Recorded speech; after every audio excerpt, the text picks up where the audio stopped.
The blood on her skirt had dried to a rusty brown by the time Penelope Adams stumbled into the clearing, her lungs burning with each desperate breath. The Montana Territory wilderness of 1875 offered no mercy to a woman alone, but she had no choice but to keep running. 3 days had passed since she'd fled Copper Creek, and the bruises on her face had deepened to purple shadows beneath her eyes and across her cheekbone. Her split lip throbbed with every heartbeat. When she heard the sound of running water, she nearly wept with relief. Dropping to her knees beside the narrow stream, Penelope cupped the cool liquid in her trembling hands, drinking deeply before splashing her face. The water stung her cuts, but she welcomed the pain it meant she was still alive. The snap of a twig made her freeze. Slowly, she raised her head to see a man on horseback watching her from 20 paces away. He sat tall in the saddle, his face shadowed by a worn leather hat. A rifle rested casually across his lap. "Madam," he said, his voice low and steady, "you look like you've had a rough go of it." Penelope scrambled to her feet, ready to run again despite her exhaustion. "Stay back," she warned, her voice cracking. She reached for the small knife hidden in her boot, the only protection she had left. The stranger dismounted with unhurried movements, keeping his distance. "I mean no harm." He lifted his hands slightly, showing they were empty. "Name's Daniel Lawson. I've got a cabin about 2 miles up this creek. You're welcome to rest there if you need." "Why would you help me?" she asked, knife still gripped in her shaking hand. The man Daniel studied her face, his eyes lingering on the bruises with an expression that wasn't pity but something closer to understanding. "Your face was bruised from running," the cowboy said. "You'll heal where no one can touch you." He gestured toward the mountains behind him. "My place is isolated. No one comes that way unless invited." Penelope hesitated. Trust had nearly cost her life 3 days ago, but exhaustion was pulling her down like quicksand. If she didn't find shelter soon, the elements or the men following her would claim her before morning. "I can't pay you," she said finally. A hint of a smile touched his weathered face. "Wasn't asking for payment." He turned and began untying a bedroll from his saddle. "You can ride, I'll walk alongside." Penelope watched him, searching for any sign of deception. In her 22 years, men had rarely offered help without wanting something in return. But there was something in this stranger's steady gaze that made her want to believe him. "I'm Penelope," she said, not offering her surname. "Penelope Adams." Daniel nodded once. "Well, Miss Adams, daylight's burning, and those clouds on the horizon mean rain before nightfall." With hesitation heavy in each step, Penelope approached the horse, a sturdy buckskin gelding who regarded her with gentle eyes. Daniel offered his hand to help her up, but withdrew it when she flinched.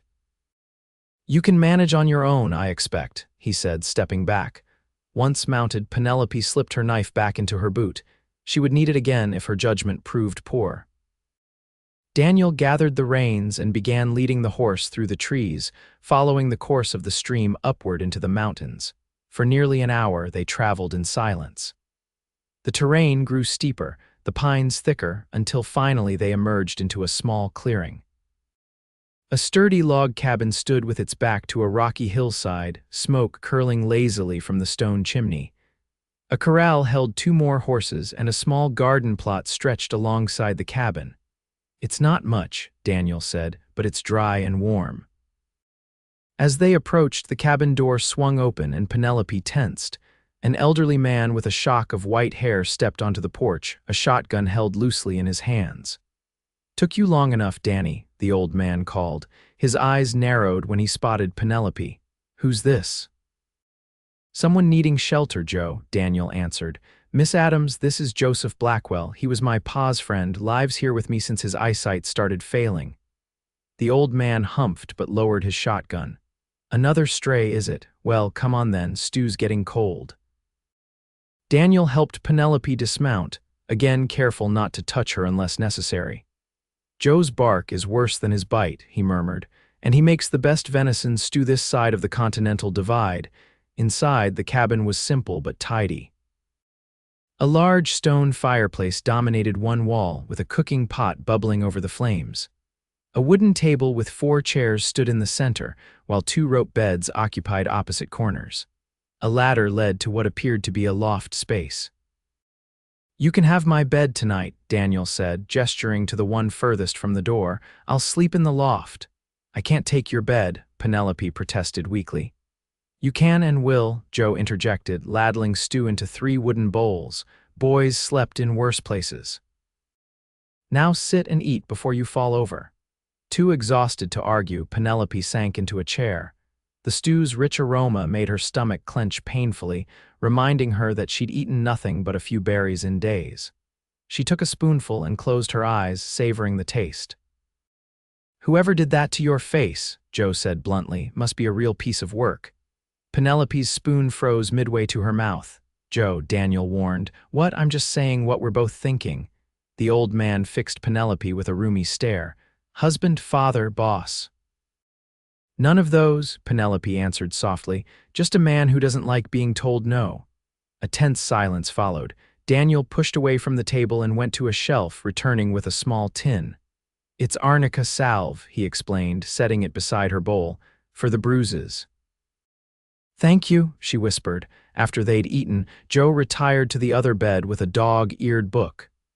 Daniel busied himself washing dishes while Penelope applied the salve to her face, wincing at the tenderness. "There's a creek about 50 yards behind the cabin," Daniel said quietly. "Water's cold but clean if you want to wash up proper. I can lend you some clothes. They'll be too big, but they're clean." Penelope nodded gratefully. "I'd like that." He gathered a shirt, pants, and a bar of rough soap, placing them on the table without coming too close. "I'll keep watch so you're not disturbed." The creek was indeed cold, but the sting of it against her skin felt purifying. Penelope scrubbed away days of dirt, sweat, and fear, watching the water carry it all downstream. By the time she returned to the cabin, dressed in Daniel's oversized clothes with her damp hair hanging loose down her back, some measure of humanity had returned to her. Daniel sat on the porch, whittling a piece of wood. He looked up as she approached, his face revealing nothing. "Better?" he asked. "Yes," she answered, wrapping her arms around herself. "I thank you for everything." He nodded and returned to his whittling. "You're welcome to stay as long as you need." Penelope sat on the porch step, listening to the night sounds of the forest. "Why are you helping me?" Daniel's hands stilled. For a long moment he said nothing, just stared out into the darkness. "My sister," he finally said, so quietly she almost missed it. 5 years ago, she ran from her husband after he near beat her to death. No one would take her in, fear of getting involved, they said. His jaw tightened. "She died alone on the trail to Denver." Penelope's throat constricted. "I'm sorry, so am I." He resumed his whittling, the soft scrape of blade against wood filling the silence. "Get some sleep, Miss Adams. You're safe here tonight." That night, Penelope slept deeply for the first time in weeks, lulled by the unfamiliar sense of security. When she woke the next morning, sunlight was streaming through the cabin's small windows, and the smell of coffee filled the air. Daniel was at the stove, frying bacon. Joe sat at the table, cleaning a rifle with methodical movements. "Morning," Daniel said, glancing over his shoulder. "Hope you're hungry." Over breakfast, Penelope gathered her courage. "I should tell you why I'm running." Both men looked at her but said nothing, waiting. "His name is Victor Russo. He owns half the businesses in Copper Creek, including the hotel where I worked as a maid." She stared into her coffee cup. "He's been pursuing me for months. I kept refusing him, but he wouldn't stop. 3 nights ago, he cornered me in the linen room." Her voice faltered. "I fought him off, but in the struggle, he hit his head against the doorframe. Hard. There was so much blood, I panicked and ran." "You kill him?" Joe asked bluntly. "I don't know," Penelope admitted, "but he wasn't moving when I left. And if he's alive, he'll come looking for me, either for revenge or to silence me." Daniel set down his fork. "Russo has connections with the territorial marshal's office. If he's pressed charges, they'll be looking for you." Fear clutched at Penelope's chest. "Then I should go." "I've already put you both at risk." "You're not going anywhere yet," Joe declared. "Not until those bruises fade and you've got your strength back." Daniel nodded in agreement. "Joe's right. Besides, no one comes this way. We can figure out what to do next after you've healed some." Penelope wanted to protest, but found herself relieved instead. The thought of continuing her flight alone and exhausted was overwhelming. "I won't be idle," she insisted. "I can cook, clean, mend, whatever you need." "We manage fine," Daniel said, "but I won't turn down help in the garden if you're offering." And so began Penelope's stay at the mountain cabin. Days stretched into a week, then two, the bruises on her face faded to yellowish shadows. Her split lip healed, leaving only a faint scar at the corner of her mouth. With proper food and rest, her strength returned, along with something she'd thought lost forever, a sense of peace. She worked alongside Daniel in the small garden, weeding and harvesting the late summer vegetables. In the evenings, she mended clothes by the fire while Joe told stories of his days as a fur trapper, and Daniel whittled increasingly intricate wooden figures. On her 15th day at the cabin, Daniel announced he needed to ride into the nearest town, a small settlement called Piney Ridge, for supplies. "I'll ask around," he promised Penelope. "See if there's any news about Russo or if there's talk of a woman wanted for murder." The thought of being alone with Joe didn't trouble her anymore. The old man was gruff but kind in his own way. He'd taken to teaching her to shoot his old Colt revolver, insisting that a woman on her own needed to know how to defend herself. "Be careful," she told Daniel as he prepared to leave. "If anyone's looking for me, I know how to be discreet," he assured her. "I'll be back by tomorrow evening." After he'd gone, Penelope felt strangely bereft. In the short time she'd known him, Daniel Lawson had become important to her in ways she wasn't ready to examine too closely. His quiet strength and unfailing respect had begun to heal something broken inside her. "He's a good man," Joe said that evening as they sat by the fire. "Better than most." "Yes," Penelope agreed. "I've never met anyone like him." The old man studied her over the rim of his coffee cup. "His wife died in childbirth 7 years ago, baby too, hasn't looked at a woman since." Penelope's heart constricted. "I didn't know he was married." "Was being the operative word," Joe said, "and he wouldn't have told you, doesn't like to speak of it." He set down his cup. "Just thought you should know why he keeps his distance. Even when it's plain as day he's sweet on you." Penelope felt heat rise to her cheeks. "He's not, we're not," Joe snorted. "I'm old girl, not blind, at least not completely." He rose stiffly to his feet. "Think I'll turn in early." "These old bones aren't what they used to be." Left alone with her thoughts, Penelope stared into the fire. Daniel, sweet on her? The idea seemed absurd. He'd shown her nothing but kindness, certainly, but always with a careful reserve. And yet, there were moments when she'd caught him watching her with an expression she couldn't quite name. Daniel returned late the next day, his expression grim as he dismounted. Penelope, who'd been watching anxiously from the porch, knew immediately that something was wrong. "What is it?" she asked as he approached. "Is Russo—" "He's alive," Daniel confirmed, running a hand through his hair. "But that's not the worst of it. He's telling everyone you tried to rob him, then attempted murder when he caught you. There's a bounty on your head, $200. Penelope's knees weakened. She sank onto the porch step. "I have to leave, now, tonight," Daniel shook his head. "That's exactly what you can't do. The hills are crawling with bounty hunters. $200 is enough to make every desperate man in the territory come looking." "Then what am I supposed to do?" she demanded, anger born of fear making her voice sharp. "Hide here forever," his eyes met hers steadily. "If that's what it takes to keep you safe, yes." The conviction in his voice struck her silent. Joe appeared in the doorway, leaning heavily on his cane. "What's the plan, Danny?" the old man asked. Daniel rubbed his jaw where stubble was beginning to darken. "I think we need to know exactly what we're up against. I'm going to Copper Creek." "No," Penelope gasped. "It's too dangerous." "I need to see Russo myself," Daniel insisted. "Find out what really happened, what he's really after." "No one in Copper Creek knows me. I'll be careful." Joe nodded slowly. "Makes sense. When will you go?" "Day after tomorrow. I need to rest the horse and prepare." Daniel looked at Penelope, his expression softening. "I promise I'll be careful. But we need information if we're going to figure a way out of this." Penelope wanted to argue further, but she recognized the determination in his stance. Instead, she simply nodded and went inside to prepare dinner, her thoughts in turmoil. That night, unable to sleep, she slipped out of the cabin. The moon was nearly full, bathing the clearing in silver light. She sat on a fallen log, gazing up at the star-filled sky, trying to make sense of the tumult of emotions within her. She didn't hear Daniel approach until he spoke. "Can't sleep." Startled, she turned to find him standing a few paces away, his tall frame silhouetted against the night sky. "No," she admitted. "My thoughts won't quiet." He hesitated, then sat beside her, leaving space between them.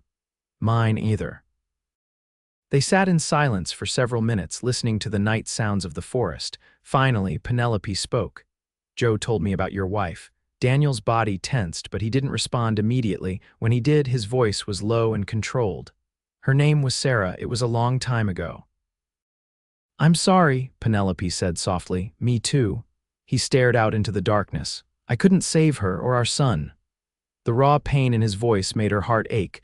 Without thinking, she reached out and placed her hand over his. It was the first time she had initiated contact with any man since her flight from Copper Creek. Daniel looked down at their hands, then slowly turned his palm upward, enfolding her fingers in his. "When I found you by that stream," he said quietly, "you reminded me of a wounded deer I once tracked, beautiful, frightened, and ready to run despite exhaustion." "I'm not beautiful," Penelope murmured, self-conscious of the healing scar on her lip. Daniel's thumb brushed lightly over her knuckles. "You are to me."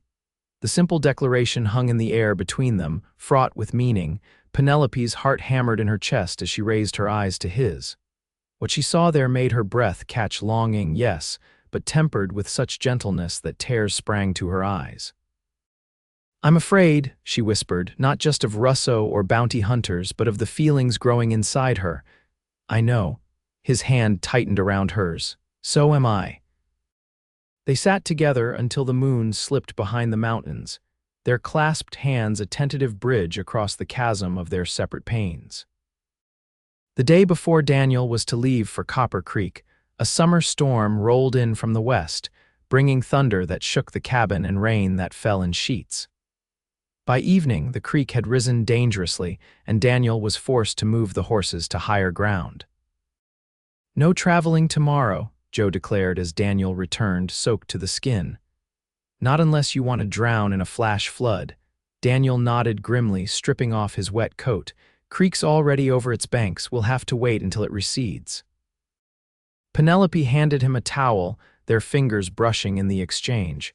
Since their moonlit conversation, a new awareness had sprung up between them, a current of unspoken feeling that electrified even the most casual contact. "The delay might be for the best," she suggested. "Give the bounty hunters time to move on, or give them time to widen their search," Daniel countered, running the towel over his dripping hair. Joe cleared his throat loudly. "Well, while you two figure that out, I'm going to make sure the roof isn't leaking over my bed." After the old man had shuffled away, an awkward silence fell. Daniel moved to the fireplace, extending his hands toward the flames. "Daniel," Penelope began hesitantly, "what if you don't go to Copper Creek at all? What if we just—" "Wait," he turned to face her, his expression troubled. "For how long? Months? Years? You'd be a prisoner here, Penelope. Would that be so terrible?" The question slipped out before she could stop it. Something flared in his eyes. "You deserve better than hiding for the rest of your life. What if this is exactly where I want to be?" She took a step toward him, summoning her courage. "With you," Daniel's breath caught visibly. For a long moment he simply looked at her, conflict evident in his face. Then with deliberate slowness he closed the distance between them. "Penelope," he said, her name almost a prayer on his lips. "I haven't wanted to hope for anything in a very long time." She raised her hand to his cheek, feeling the rough texture of his beard. "Neither have I." His arms encircled her waist, drawing her closer with exquisite gentleness.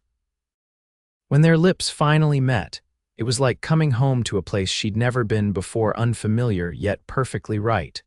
The storm raged outside, but inside the cabin, something broken in both of them began to heal. The rain continued for 3 days, swelling streams into rivers and making travel impossible. During those storm-bound days, Penelope and Daniel's tentative feelings blossomed into something neither could deny. They spoke of their pasts, her childhood in an orphanage in St. Louis, his years driving cattle in Texas before settling in Montana territory. They shared dreams they'd abandoned and found, to their surprise, that new ones were taking shape. On the fourth morning, they woke to clear skies and the distant sound of approaching horses.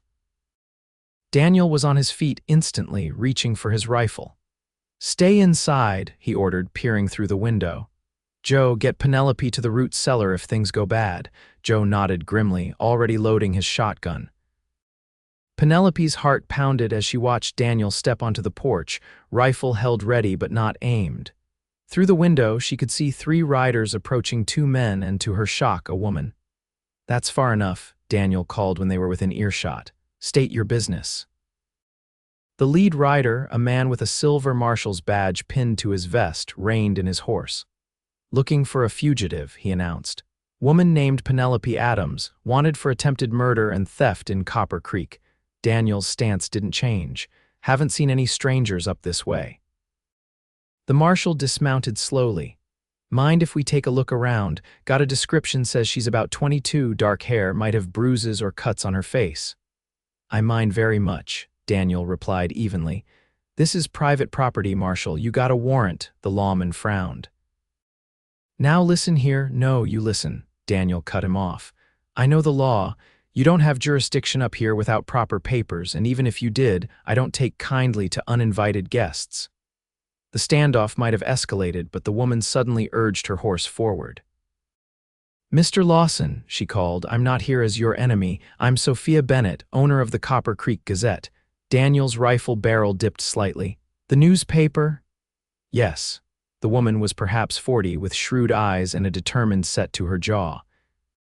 "I believe Miss Adams is innocent, and I can prove it. If she's here, she needs to hear what I have to say." Inside the cabin, Penelope's pulse quickened. How did this woman know to look for her here? Daniel's voice remained careful. "What makes you think she'd be here?" "A maid at the hotel saw her running toward the mountains," Sophia explained. "When I heard about a reclusive rancher in this area who sometimes helps people in trouble, I thought it was worth investigating." The second man, who had remained silent until now, spoke up. "I'm Dr. James Williams from Copper Creek. I treated Victor Russo after his accident. His injuries were inconsistent with his claims." Penelope moved to the door before Joe could stop her. Daniel shot her a warning glance as she stepped onto the porch, but she stood her ground. "I'm Penelope Adams," she announced, lifting her chin. "What proof do you have?" Sophia Bennett smiled grimly. "3 witnesses who were too afraid to come forward initially. They saw Russo follow you into that linen room. They heard you scream. And most importantly, they overheard him boasting earlier that day about how he planned to have you one way or another. And his injuries," the doctor added, "were more consistent with a drunken fall than an attack. There was alcohol on his breath when I treated him." Hope fluttered in Penelope's chest. "Then why the bounty? Why the charges?" "Because Russo is a vindictive man who doesn't like being refused," Sophia said bluntly. "But he made a mistake. He didn't realize one of the maids he fired last month is my cousin." When she told me what really happened, I started asking questions. The marshal looked uncomfortable. "Mrs. Bennett convinced me to investigate before pursuing the warrant too aggressively. The witnesses have signed affidavits. Russo's charges won't stand." Daniel lowered his rifle completely. "You're saying she's free to go, no charges?" "Not only that," Sophia added, "but my newspaper is running the true story in tomorrow's edition. Russo's reputation will be in tatters. His influence is already waning. He gambled away most of his fortune last month. This scandal will finish him in Copper Creek." Relief washed over Penelope like a physical force. She swayed slightly, and Daniel was instantly at her side, his arm supporting her elbow. "Come inside," he invited the visitors. "Seems we have much to discuss." Over coffee at the cabin's table, the full story emerged. Sophia Bennett had been investigating Russo for months, suspecting corruption in his business dealings. Penelope's case had given her the leverage she needed to convince others to speak out. The marshal, though initially reluctant, had agreed to accompany Sophia when the evidence became overwhelming. "You can return to Copper Creek safely," Sophia told Penelope. "Your job at the hotel awaits if you want it. The new owner Russo was forced to sell is an honorable woman." Penelope glanced at Daniel, whose face revealed nothing. "I need time to consider my options." When their visitors departed, promising to return in 2 days for Penelope's decision, the cabin fell silent. Joe, displaying uncharacteristic tact, announced he was going to check the garden and disappeared outside. Daniel stood by the fireplace, staring into the cold ashes. "You're free," he said quietly. "Yes." Penelope moved to stand beside him. "I can go back to my old life." He nodded, still not looking at her. "It's what you wanted, safety, your name cleared." "Is that what you think I want?" she asked, searching his face. To leave, finally, he turned to her, vulnerability plain in his eyes. "I wouldn't blame you. This cabin is a far cry from town life, and I'm—" He gestured vaguely at himself. "I'm just a rancher who doesn't know how to be around people much anymore." Penelope took his hands in hers. "When I first came here, you told me I would heal where no one could touch me, but that wasn't quite right." She placed one of his hands over her heart. "You touched me here, Daniel Lawson. You helped me heal in ways I didn't know were possible." Hope dawned slowly across his features. "What are you saying, Penelope?" "I'm saying I don't want my old life back. I want a new one." She stepped closer, her body pressing against his. "With you, if you'll have me." The joy that transformed his face was like sunrise breaking over the mountains. "I love you," he said, the words rushing out as if he couldn't contain them any longer. "I think I've loved you since I found you by that stream, looking so brave despite everything." "I love you too," she whispered, rising on tiptoe to kiss him. When Joe returned an hour later, he found them sitting by the fire, planning a future neither had dared imagine just days before. "Well," the old man demanded, "don't keep me in suspense. Are you staying or going, girl?" Penelope smiled, her fingers intertwined with Daniel's. "I'm staying.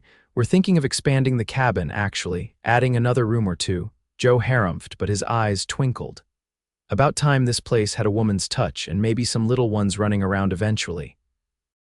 Daniel's ears reddened, but he didn't contradict his old friend. "First things first," he said, squeezing Penelope's hand. "I think we need to ride into Piney Ridge and see the preacher." "Are you proposing, Mr. Lawson?" Penelope teased, her heart overflowing. Inelegantly, but yes. He dropped to one knee before her, still holding her hands. "Penelope Adams, would you do me the honor of becoming my wife? I can't offer much beyond this mountain, this cabin, and my heart, but all of it is yours if you want it." "Yes," she answered without hesitation. 1,000 times yes. 2 days later, they rode into Piney Ridge together. The small town consisted of little more than a general store, a saloon, and a whitewashed church, but to Penelope, it was perfect. They found the preacher tending his garden and explained their situation. "Well now," the elderly minister said, beaming, "I don't usually perform weddings without proper notice, but for Daniel Lawson, I'll make an exception. How's Sunday after services?" They agreed, then visited the general store to order supplies and at Daniel's insistence fabric for a proper wedding dress. The storekeeper's wife, a plump woman named Mrs. Holloway, offered to help Penelope sew it. "It's not every day we get a wedding in Piney Ridge," she declared. "Especially not one with such a romantic story behind it." Word spread quickly through the small community. By the time they returned to the cabin, invitations had already been extended to half the town to attend the ceremony. "I didn't realize you knew so many people," Penelope said as they rode home. Daniel looked sheepish. "I don't really, but I've been trading with them for years. Brought Joe in when he needed doctoring once. People remember kindness is out here." The wedding day dawned clear and bright. Sophia Bennett arrived from Copper Creek with the doctor and several of the hotel maids who had testified on Penelope's behalf. They brought gifts and news Victor Russo had left town in disgrace after the newspaper exposé, heading east under cover of darkness. The tiny church overflowed with well-wishers, many of whom Penelope had never met but who welcomed her warmly. Mrs. Holloway had worked miracles with the fabric, creating a simple but elegant gown that made Daniel's breath catch when he saw her walking down the aisle. Joe stood as Daniel's best man, his roomy eyes suspiciously bright as he watched the young couple exchange vows. When the preacher pronounced them husband and wife, the cheer that went up nearly lifted the church's roof. The celebration continued at the town's saloon, cleared of its usual patrons for the occasion and decorated with wildflowers. There was dancing and feasting, laughter and tears. Through it all, Daniel kept Penelope close, as if afraid she might vanish if he let her go. Happy. He whispered in her ear as they swayed to a fiddler's tune. "More than I knew was possible," she answered truthfully. As the sun began to set, they said their goodbyes and rode back to their mountain home, now truly hers as much as his. Joe had conspicuously decided to stay in town for a few days, giving the newlyweds privacy. That night, as they lay tangled in each other's arms, Penelope traced the line of Daniel's jaw. "When you found me by that stream, did you ever imagine this?" He kissed her fingertips. "Not in my wildest dreams. I just wanted to help someone who needed it. I never expected to find the other half of my heart." "That's what you are to me," she whispered. "The part of me I didn't know was missing until I found you." Their kiss deepened, and words gave way to the language of touch and tender discovery. Spring turned to summer, summer to fall, and fall to winter. The cabin had indeed expanded. Daniel and two men from Piney Ridge had added another room before the first snow fell. Joe continued to live with them, though he'd taken to spending more time in town, particularly at Mrs. Holloway's bakery. By Christmas, Penelope had news of her own to share. As they sat before the fire on Christmas Eve, she placed Daniel's hand on her still flat stomach. A baby.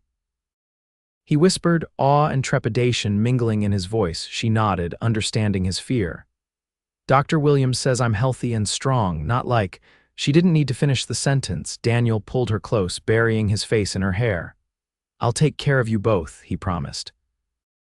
"Whatever it takes." "I know you will," she said, holding him just as tightly. "We'll face it together."